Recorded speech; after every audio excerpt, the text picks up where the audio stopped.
दोस्त। चलिए आज 5वीं क्लास है, 6ठी क्लास होगी लगभग। संगमरमर का रासायनिक सूत्र है। संगमरमर का रासायनिक सूत्र क्या है? CaCO3। इसका अन्य नाम है कैल्शियम कार्बोनेट। आइए ग्लोबल लवण का सूत्र है Na2SO4 इसी को धोबिया सोडा भी बोलते हैं, जिसको धोवन सोडा कहते हैं।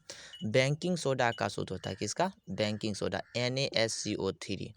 अब धोने का सोडा पहले ही बता चुके हैं Na2SO4 अब है नीला थोथा का सूत्र होता है CuSO4 जिप्सम का सूत्र होता है CaSO4 अब इसी में वो पूछ देगा व्यंजक चूर्ण CaOCl2 या व्यंजक चूर्ण या व्यंजक चूर्ण ही रखिए। आइए प्लास्टर ऑफ पेरिस। अब क्या है? प्लास्टर ऑफ पेरिस का सूत्र होता है, इस बार भी पूछा गया CaSO4 क्या होता है? .12H2। अब हेमेटाइट्स प्राप्त होता है। हेमेटाइट का पहले सूत्र क्या होता है? Fe2O3 प्राप्त होता है। लोहा का ये क्या है? अयस्क है, जिसे क्या होता है? Fe2O3 जिसे फेरिक ऑक्साइड बोला जाता है। क्या बोला जाता है? फेरिक ऑक्साइड बोला जाता है। अब सोडियम क्लोराइड से प्राप्त होती है। सोडियम क्लोराइड से कई क्या प्राप्त होती है? लवणीय पदार्थ होती है। क्या होती है? लवणीय पदार्थ, लवण एक तरह से मानिए ना।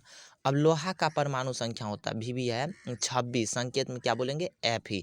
अब चांदी का परमाणु संख्या होता है, चांदी 47 पे होता है, जिसको Ag बोलते हैं। क्या बोलते हैं? Ag।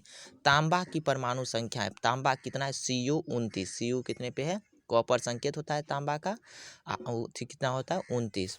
अब जस्ता का परमाणु संख्या 30 होता है, जिसे Zn बोलते हैं। जस्ता को कैसे चीज से बोला जाता है? Zn से। सिलिकन का उदाहरण, सिलिकन की क्या है? उदाहरण है सिलिकन उपधातु है। सिलिकन किसका उदाहरण है? उपधातु का। पित्तल उदाहरण है मिश्र धातु का। किसका? मिश्र धातु का। अब है HCOOH का रासायनिक नाम क्या है? मिथेनोइक अम्ल। क्या है?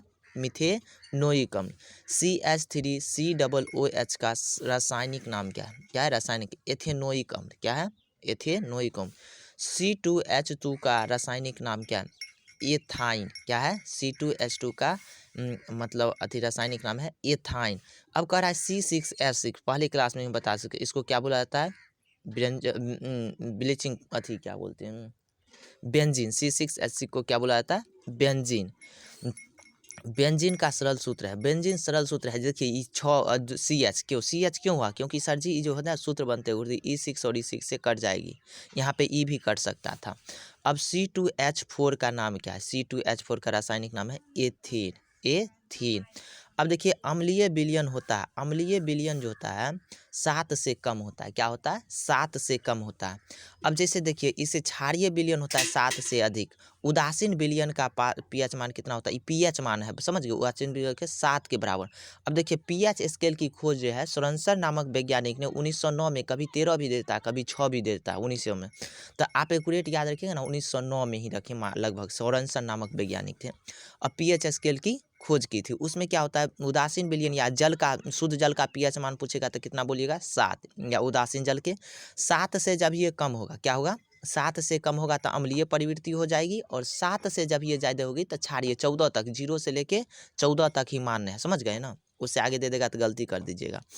अब लिटमस पत्र होता है। लिटमस पत्र क्या? प्राकृतिक सूचक होता है। क्या होता है लिटमस पत्र? प्राकृतिक सूचक। अम्लराज में घुला रहता है। अम्लराज राजा होता है अम्ल का। क्या होता है? सोना। अम्लराज सोना का। मोमबत्ती का जलना उदाहरण है। मोमबत्ती का जलना कैसा उदाहरण है? ऊष्माक्षेपी अभिक्रिया। कैसा अभिक्रिया? उष्मा। गोबर गैस का गंध आती है, गोबर गैस में जो से गंध जो आती है वो क्या होता है? Methane CH4।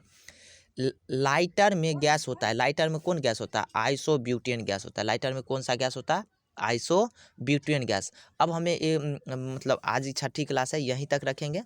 अब ये हम बोल दिए, तभी भूल गए थे, व्यंजक चूर्ण बोले थे CaOCl2 या व्यंजक चूर्ण या ब्लीचिंग पाउडर भी उसी का नाम है। किसका नाम है? व्यंजक चूर्ण या ब्लीचिंग पाउडर। आइए यहीं तक रखते हैं। अगर अच्छा लगे तो लाइक कर दीजिएगा, सब्सक्राइब तो चैनल कर ही लिए होंगे जिन्होंने